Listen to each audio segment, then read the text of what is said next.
गाज़ी अहमद में अॻूणे वफ़ाक़ी वज़ीर ऐं GD अॻवान ग़ुलाम मुर्तज़ा ख़ान जतोई जी गिरफ़्तारी ख़िलाफ़ काज़ी अहमद एडमोर पंप खां जतोई बिरादरी जे समें माण्हुनि कामरेड मुमताज़ जतोई, सरदार जावेद जतोई, कामरेड हाजी मोहम्मद मिठल जतोई ऐं ॿियनि जी अॻवानी में प्ले कार्ड खणी सख़्त नारेबाज़ी कई वई।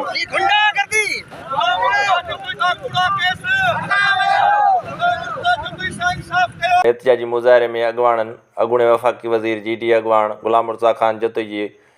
आज़ादी जो मुतालबो कयो। ग़ुलाम मुर्तज़ा जतोई मरहूम ग़ुलाम मुस्तफ़ा ख़ान जतोई जो फ़र्ज़ंद आहे। इंतहाई शरीफ़ ऐं मुअज़्ज़ज़ घराणो आहे सिंध में। उन्हनि जे मथां ही जेके मनगढ़ंत ऐं कूड़ियूं FIR दाख़िल करे सियासी इंतकाम जो निशानो बनायो आहे, उनजी सख़्त लफ़्ज़नि में मज़म्मत कयूं था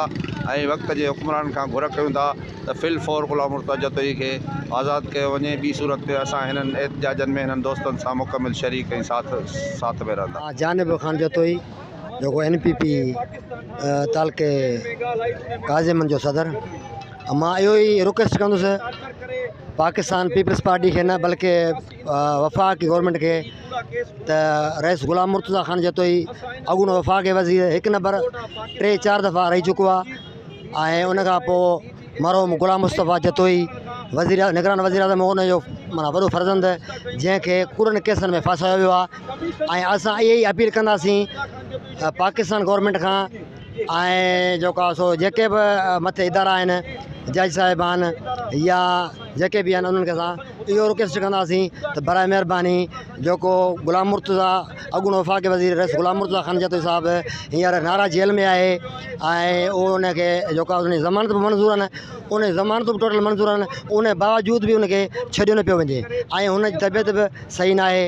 लेकिन असां इहो चवंदासीं त हीअ पीपल्स पार्टी जेका हिते सिंध में करे पई त हालांकि असां बि जेका सो पीपल्स पार्टी जा बि हुआसीं कुझु टाइम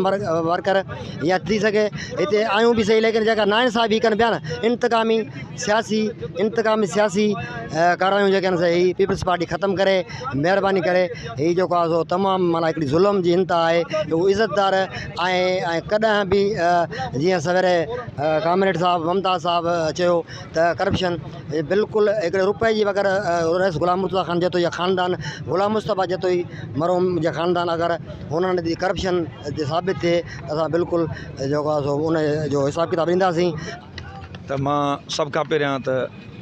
इलेक्ट्रॉनिक्स मीडिया वारनि जो असां शुक्रगुज़ार आहियूं ऐं प्रेस क्लब वारनि जा शुक्रगुज़ार आहियूं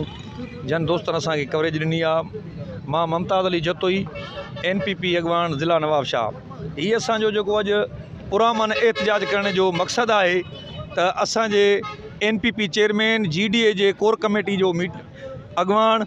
साबिक़ वफ़ाक़ी वज़ीर मीर ग़ुलाम मुर्तज़ा ख़ान जतोई साहिब ते जेके कूड़ा केस कया विया आहिनि उहे कूड़ा केस ख़तमु कया वञनि ऐं जेके हुननि सां सियासी इंतकामी कार्रवायूं कयूं पियूं वञनि उहे बंदि कयूं वञनि। ऐं असां अॼु army chief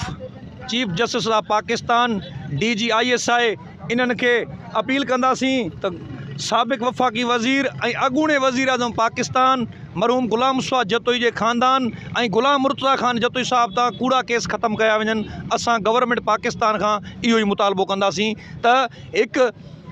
inquiry team Vihari वञे पाकिस्तान लेवल ते, भले उन में ॿाहिरि मुल्कनि जूं टीमूं वेहनि। जेकॾहिं ग़ुलाम मुर्तज़ा ख़ान जतोई ते 1 रुपए जी बि करप्शन साबित थिए त बाबा जेका गवर्नमेंट सज़ा ॾींदी उहा असां क़बूल कंदासीं।